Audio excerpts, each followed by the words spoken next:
An elderly white man thought he could slap a young black billionaire's son and get away with it. But he didn't know the boy had bodyguards, and the world was watching. Within minutes, the plane was forced to divert. Law enforcement scrambled, and what started as one man's hatred exploded into a national reckoning at 35,000 feet. Dear viewer, what you are about to witness is not just a story. It is a powerful testament to the quiet power and pursuit of justice in places most people ignore. If this is your first time here, I warmly invite you to share where you are watching in the comments below. And if stories like this move you, challenge you, or make you think, consider subscribing and clicking the bell icon. We share voices that deserve to be heard every day. Thank you for being here. Now, let's get into the story. The hum of the airport terminal seemed endless, as though time itself was waiting to board the same flight. Natalia Lawrence, a quiet, self-assured woman in her early 30s, stood at the gate of Logan International Airport in Boston. Her long coat flared slightly with each step as she moved toward the boarding area. She was the embodiment of poise. Her professional life as an executive at a tech startup reflected in the ease with which she navigated her way through crowded spaces. Despite the chaos of the airport, there was a certain rhythm to the way she moved, as though the universe itself had conspired to give her control of every moment. She had earned it. In the midst of the mundane rituals of travel, boarding passes scanned, bags stowed, there was something extraordinary about her calm demeanor. The flight ahead, a routine transcontinental journey to San Francisco, should have been just another step in her busy, successful life. But she had no idea that today, in a few short hours, her world would be forever altered. Riley Pierce, seated in the lounge, checked his phone for the 100th time. A self-made tech billionaire, he had worked relentlessly to climb the corporate ladder, building one of the most successful artificial intelligence companies in the country. His reputation as a man who demanded excellence and precision extended well beyond boardrooms, seeping into every facet of his existence. Like Natalia, Riley was used to the comfort of first-class travel, the luxury of space and quiet amidst the rush of the public. But even he knew that the brief respite of flight would not give him the peace he so desperately craved. There was always something else: the next meeting, the next deal, the next challenge. His father's legacy was not one easily outrun, but Riley had learned to navigate it, just as he had learned to navigate the complex world of tech. As the boarding announcement crackled over the intercom, Riley and Natalia both stood, heading toward their designated boarding lanes. Neither one would realize it yet, but their paths were about to cross in ways neither could have predicted. As they boarded the plane, their names being called out by the attentive flight attendants, there was nothing about the moment that screamed danger. The atmosphere was that of any other flight, routine, almost mechanical in its execution. Riley took his seat by the window, hands folded and eyes staring blankly at the seat ahead. Natalia sat next to him, an accidental neighbor on this flight, offering him a polite smile before turning her gaze toward the cabin. There was a quiet understanding between them, as though they both knew their worlds would remain separate, even within the confined space of first class.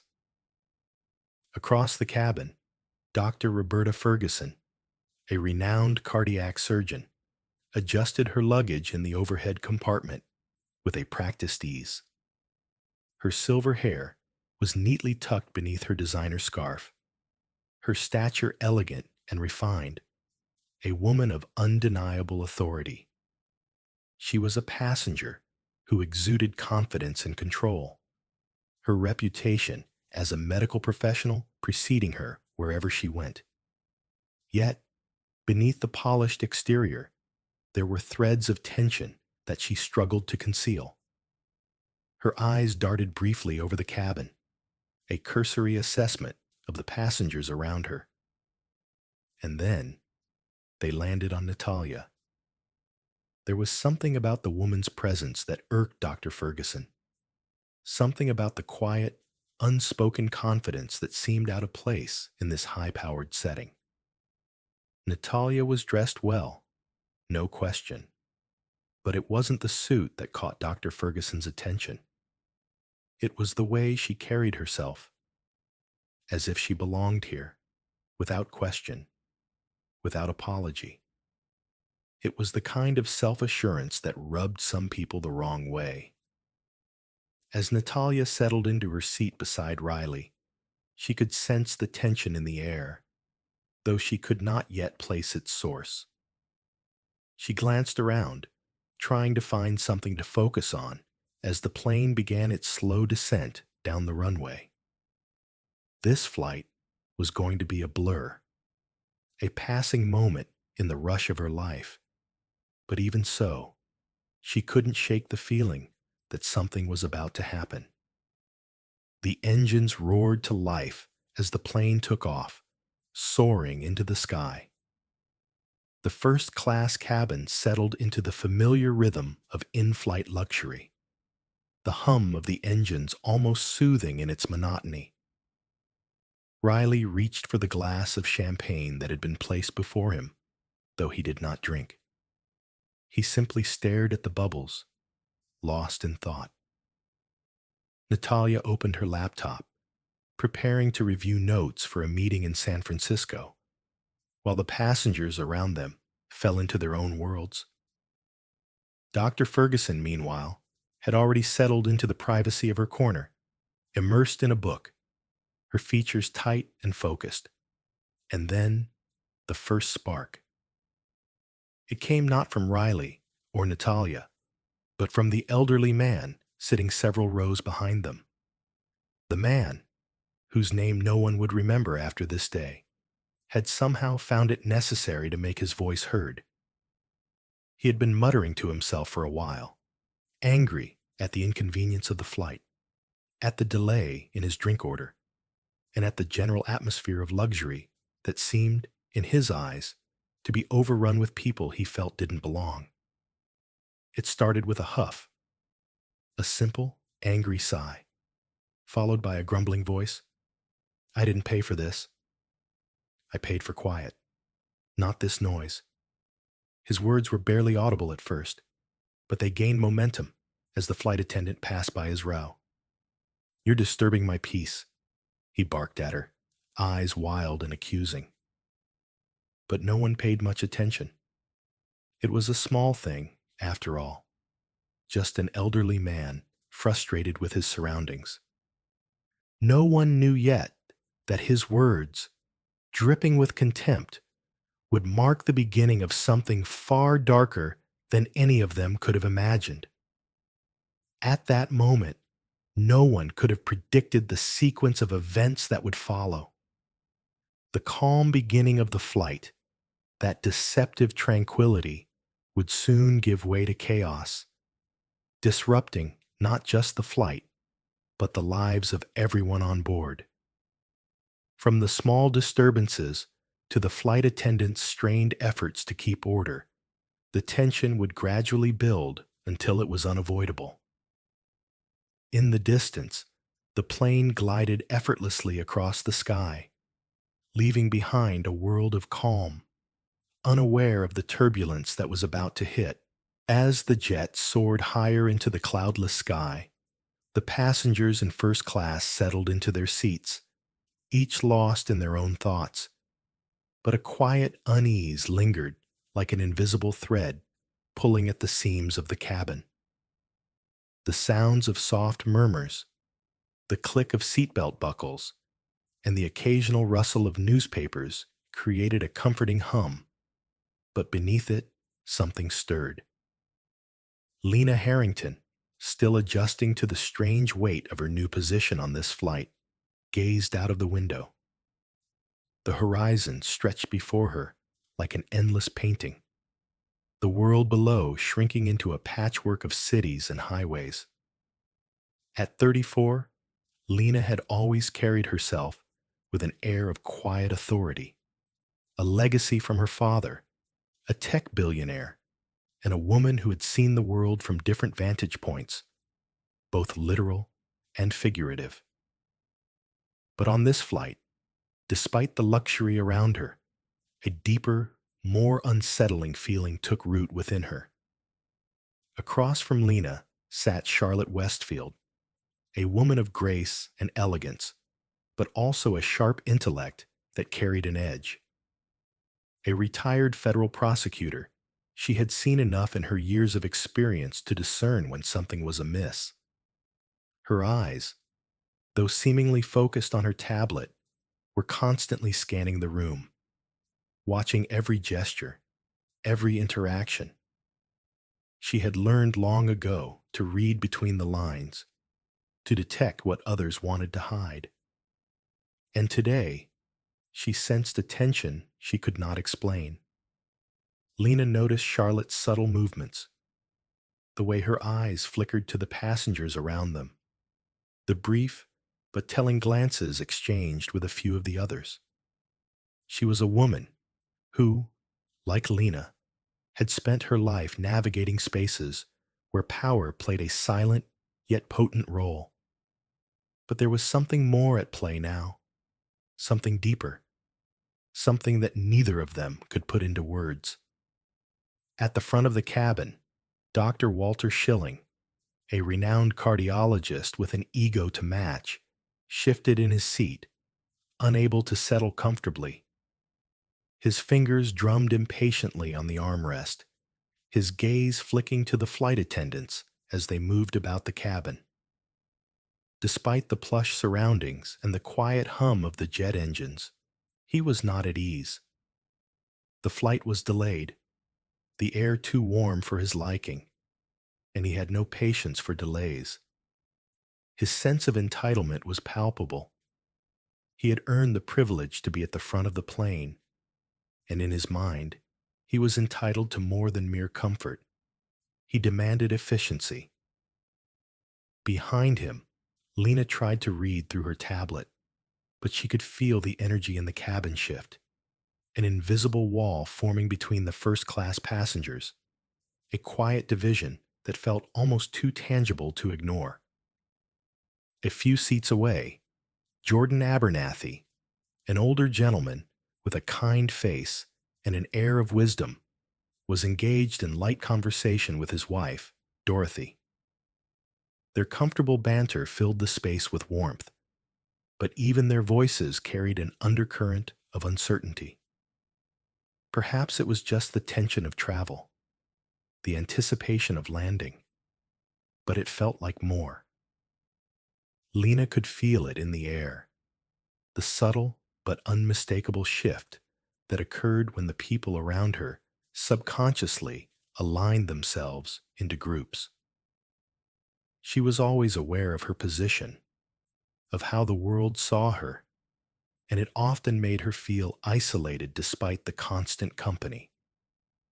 But today, on this flight, it was more than just her own feelings of discomfort. The tension was not just personal. It was something shared, something palpable between them all.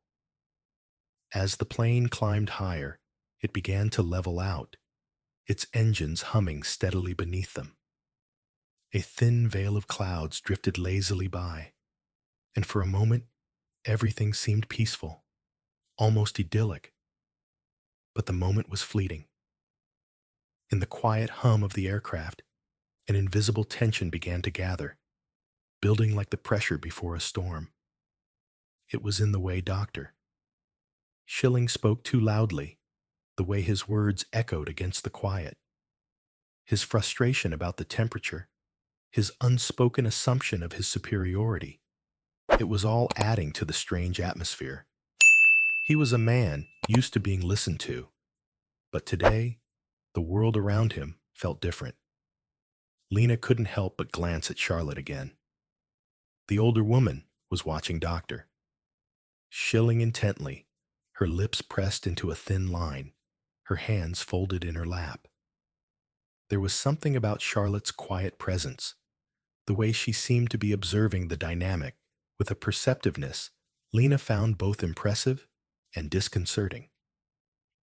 It was like Charlotte saw through the facade, understood the silent language between the passengers that no one else acknowledged. But there was something even more unsettling than the quiet tensions bubbling between these strangers. It was the way Charlotte's gaze occasionally drifted to the back of the cabin, to Marcus, Lena's son, who sat quietly across the aisle, engrossed in his book. The young man was not immune to the energy of the room, his quiet presence in stark contrast to the building tension. Lena's gaze softened as she looked at him. Her son, so much like his father in his calm demeanor, his ability to adapt to any situation. The tension was there, and it was clear. But what was worse than the tension itself was the unspoken knowledge that they all carried, each of them holding their breath, waiting for something to break the surface. Charlotte's voice broke the silence, though it was not directed at Lena. Instead, she addressed the flight attendant who had just passed by, offering drinks. "Excuse me, could we turn the temperature down? It's a bit warm," Charlotte said, in a tone that was calm, yet assertive. The attendant nodded immediately, but there was something in Charlotte's voice that demanded attention, a quiet authority that Lena couldn't help but respect. The flight attendant disappeared, and the plane continued its journey through the sky. Yet the tension, thick as ever, hung in the air. Lena could feel it in her chest, an oppressive weight that seemed to sink deeper with every passing moment. Her mind raced, trying to understand why this flight, this moment, felt so different from every other trip she had taken in the past. Across the cabin, Marcus shifted in his seat, his dark eyes glancing up from his book just for a moment, meeting his mother's gaze. There was something in the way he looked at her, a silent understanding passing between them. He had always been observant, a trait Lena had passed on to him. He could read the room just as well as she could. In that moment, it was clear. They were all waiting for something to happen. And though they could not yet name it, they all felt the shift in the air. The silence was not just the absence of noise. It was the absence of comfort. It was the quiet before the storm, before the inevitable confrontation that would change everything. The turbulence had not yet arrived, but it was already there, hovering just beyond the edges of the first-class cabin, waiting for the right moment to strike. As the jet cruised forward, Lena's thoughts circled back to Marcus. He had lived a life sheltered from the world's harsher realities, but on this flight, in this space, he was about to see something different, something real, something that would challenge the way he saw the world. And at that moment, she knew. It was only a matter of time before everything erupted. The aircraft hummed quietly above the clouds, steady and unshaken. But within the polished walls of first class, something far more volatile than turbulence was gathering. It started like a distant rumble, an unspoken tension, an unease threading through the rows, like smoke before a fire. Lena Harrington had learned long ago how to recognize these shifts. The tightening of shoulders, the sideways glances that lingered a beat too long. Across from her, Marcus was sketching absently, unaware, or perhaps purposefully ignoring the thickening air around him. Walter Schilling had been stewing for hours, his disdain radiating off him like heat. Every courteous nod toward Lena and Marcus felt strained, every conversation laced with a thinly veiled impatience. But it wasn't until Diana, the lead flight attendant, accidentally brushed his elbow during the beverage service that the first crack split the tension wide open. Schilling jerked away, as if touched by something repulsive. His voice, sharp and full of poison, carried through the quiet cabin. Is professionalism completely dead? He sneered loudly enough for everyone to hear. Or is this what passes for standards these days? The words hit harder than any slap. Conversations faltered mid-sentence. Diana stiffened, offered a soft apology, but Walter's narrowed gaze wasn't on her anymore. It had shifted to Marcus, to Lena, to the undeniable truth they carried simply by existing in a place some thought they didn't belong. It should have ended there. It could have been another wound swallowed in silence. But fate had other plans. As Marcus leaned down to retrieve his fallen sketchbook, his shoulder brushed lightly against Walter's seat. A mere touch. Barely a disturbance. But to Walter, it was permission. He stood up so fast his seat rattled against the bulkhead. His face was a thundercloud of rage. "Watch where you're going, boy," he spat, voice thick with venom. The cabin froze. Every head turned. Every breath was held. The word, boy, didn't just land. It detonated. Before Marcus could step back, before Lena could even rise fully from her seat, Walter Schilling struck. The sound of the slap cracked through the cabin, sharp as gunfire. Marcus staggered, one hand instinctively flying to his cheek, his young face a mask of shock and rising pain. Gasps echoed off the cabin walls. A woman screamed. A glass toppled off a tray and shattered, unnoticed. Lena was already moving. Her heart roared in her chest as she crossed the aisle, her hands steady even as the fury inside her threatened to ignite. She reached Marcus and shielded him instinctively, her body a barrier, her eyes locked on Walter's, burning with a fury older than words. And then, the moment the entire flight would never forget, two large men in suits, who had blended so seamlessly into the luxury cabin that most hadn't noticed them, surged forward like unleashed thunder. Walter barely had time to flinch. In a single, fluid movement, they had his arms wrenched behind his back, his body pinned hard against the bulkhead. His protest was a strangled snarl that was drowned by the sudden shrill voice of Captain Elizabeth Chen over the intercom. "Flight attendants to first class immediately. This is an emergency." Chaos erupted. Passengers scrambled to stand, to record, to understand. Others sat paralyzed, watching history unfold at 35,000 feet. Marcus stood trembling, not from fear, but from the colossal effort it took to hold himself still, to not retaliate, to not answer hate with hate. Lena reached out and touched his shoulder, grounding him, her voice low and calm. "Stay with me," she whispered, though her own body was vibrating with rage. In the commotion, Charlotte Westfield kept her phone trained steadily on the scene, her expression grim but determined. She had seen enough injustice erased by time and silence. Not this time. As Walter Schilling struggled, shouting incoherent demands about his rights and privileges, Lena stared at him, not with fear, but with a strength so profound it silenced even him for a moment. This wasn't just a slap. It was a wound pulled straight from centuries of oppression, bleeding fresh again. But it would not be hidden. Not today. The flight was no longer simply a trip from one coast to another. It had become a battlefield, and every soul aboard was now a witness. Outside the windows, the clouds sailed past, indifferent to the human drama raging inside.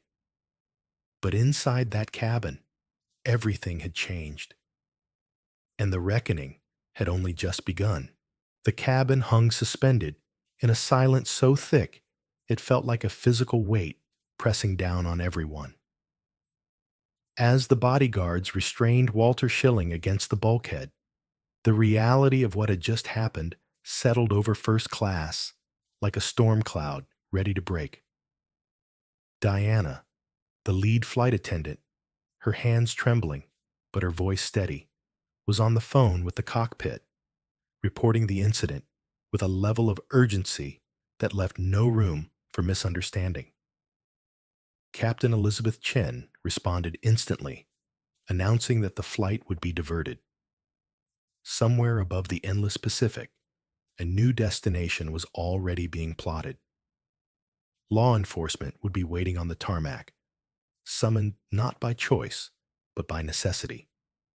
Lena Harrington barely heard the official words filtering through the intercom.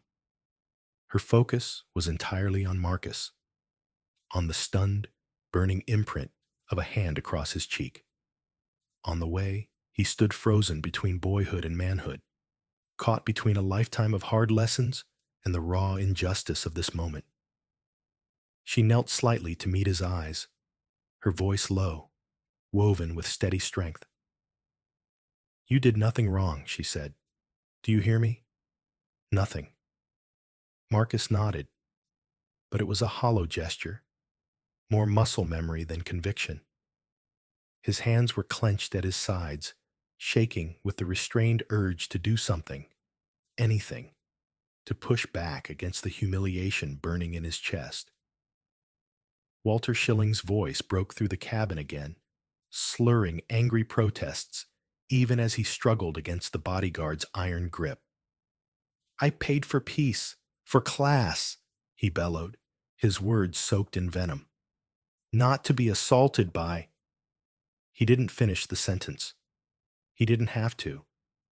The air had already swallowed the ugliness he intended. Every passenger heard it.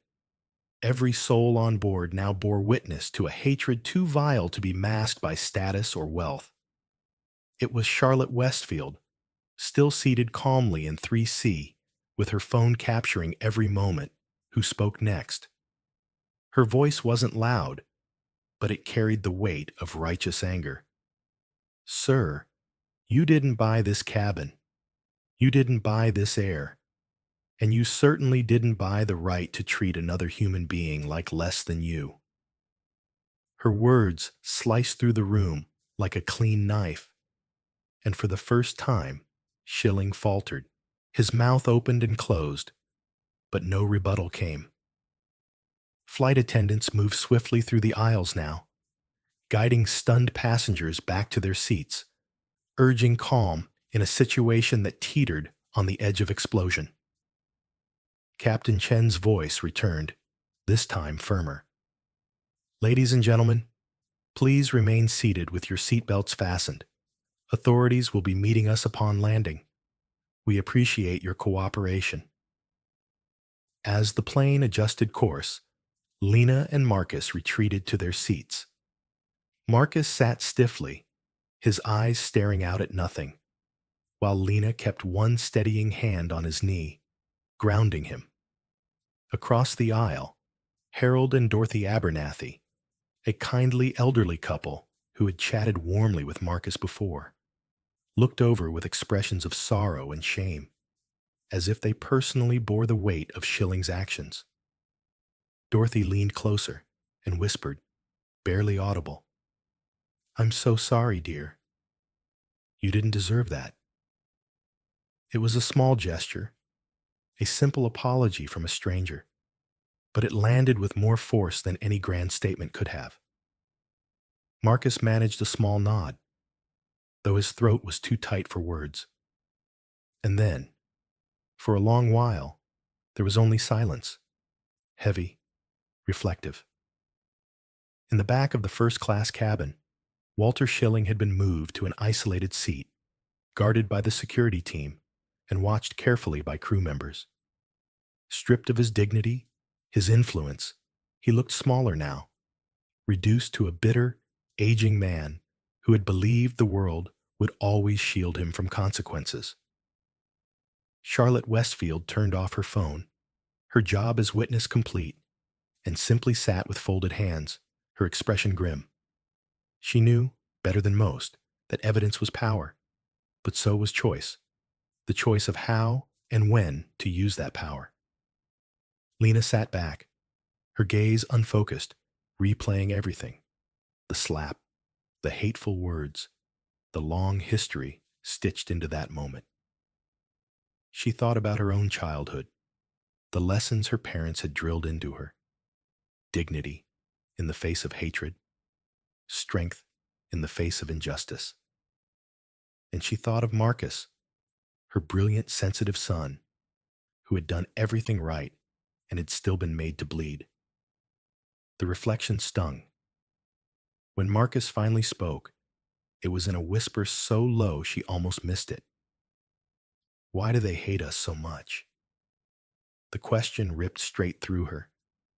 There was no simple answer she could offer, no balm she could apply to erase centuries of hatred built into the bones of a world they still fought to change. She squeezed his hand tightly. "Because they're afraid," she said, her voice fierce and unwavering. Afraid of losing something they think they own. Afraid of seeing someone rise who they can't push down. But listen to me, Marcus. You are not small. You are not what he tried to make you feel. You are extraordinary. And you will rise so far above men like him that one day you'll forget his name. Marcus turned his face toward her then, the rawness in his eyes softening just slightly. In that moment, Lena knew they had crossed an invisible threshold, one of many her son would face. He had been marked by the cruelty of the world, but he had not been broken by it. As the coast of California came into view through the cabin windows, the light shifting from gold to a dusky purple, the mood on board remained taut. Conversations were hushed. Glances were heavy with meaning. But something else stirred too. Something deeper than anger, deeper than sorrow. A quiet, collective recognition. The flight attendants completed final checks, the announcement for descent crackling through the intercom. Seat backs upright, tray tables stowed. But no one was thinking about safety demonstrations or landing procedures anymore. They were thinking about what they had witnessed, about the kind of world they lived in, and the kind of world they might dare to imagine after this. Walter Schilling remained silent for the rest of the descent, his gaze pinned to the floor. No anger left, only shame. It was a better silence than the one that had filled the cabin earlier, a silence that acknowledged guilt rather than hiding it. As the landing gear dropped and the city lights of Los Angeles flickered into view below, Lena squeezed Marcus's hand one last time. "Almost home," she whispered. But even she knew that what awaited them at the airport, in the news, and in the days ahead would be anything but familiar. Tonight, they had forced a confrontation in the sky. Tomorrow, they would face a nation still learning how to reckon with the truth. As the plane made its final approach, the cabin lights dimmed to a soft, golden hue, casting long shadows across the passengers who sat still, lost in their private storms of reflection. The air felt different now, heavier, but also charged with a strange, quiet possibility. The confrontation was over. The chaos had subsided. Yet the echoes of what had transpired reverberated in every heart, reshaping the space between them all. Lena Harrington watched her son closely, searching for signs of fracture, and found, instead, something unexpected. Marcus sat tall, his back straight, his expression clear and unflinching. A mark remained on his cheek, yes, but it was no longer the center of who he was in that moment. There was something steadier in his gaze, as if the pain had crystallized into a kind of unshakable knowing. It would have been easy for bitterness to take root here, easy for anger to harden into a shield that would weigh him down for a lifetime. But that was not the path Marcus chose. Instead, he looked out the window at the world below, a vast stretch of city lights threading the darkness, and seemed to take in the vastness of possibility beyond the cruelty of one man's hatred. Across the aisle, Dorothy Abernathy reached across the divide of class and race and history with a gesture as simple as it was profound. She pressed a small note into Marcus's hand, folded so neatly it felt ceremonial. Marcus unfolded it carefully, reading the words, written in an elegant shaking hand. You are seen. You are valued. The world is better because you are in it. The simplicity of it brought a sudden sting to his eyes, a reminder that even in a broken world, kindness could still find a way through the cracks. Around them, a quiet transformation had begun to unfold. Passengers who once sat wrapped in their own private bubbles now exchanged glances, nods, silent acknowledgments of shared humanity. Charlotte Westfield, the quiet observer turned chronicler, caught Marcus's eye and gave a small, respectful bow of her head, an unspoken vow that the truth of what happened would not be buried or twisted. Even Harold Abernathy, whose hands trembled with age but not uncertainty, lifted his cup in a subtle, defiant toast toward Marcus, a salute from one soul to another. As the wheels touched down on the tarmac, the impact was gentle, almost tender. A landing, yes, but also a beginning. Lena squeezed Marcus's hand as the plane taxied to the gate, her voice low and full of pride. You turned pain into something bigger than either of us, she said. You changed more than just your story today. You changed theirs too. Marcus didn't answer immediately. He was thinking of all the stories yet unwritten, all the battles yet to fight, all the bridges yet to build. But when he finally spoke, his voice was steady, full of the quiet power that would one day shape rooms far larger than this one. I didn't change alone, he said. I just stopped pretending it wasn't my fight. As the cabin doors opened to the world waiting beyond, to flashing cameras, to headlines, to difficult conversations, Lena and Marcus stood, side by side, not as victims, not even as survivors, but as catalysts for something greater. The flight was over. The journey was just beginning. As Lena and Marcus Harrington stepped through the jet bridge into the brightness of the San Francisco afternoon, they were no longer just mother and son.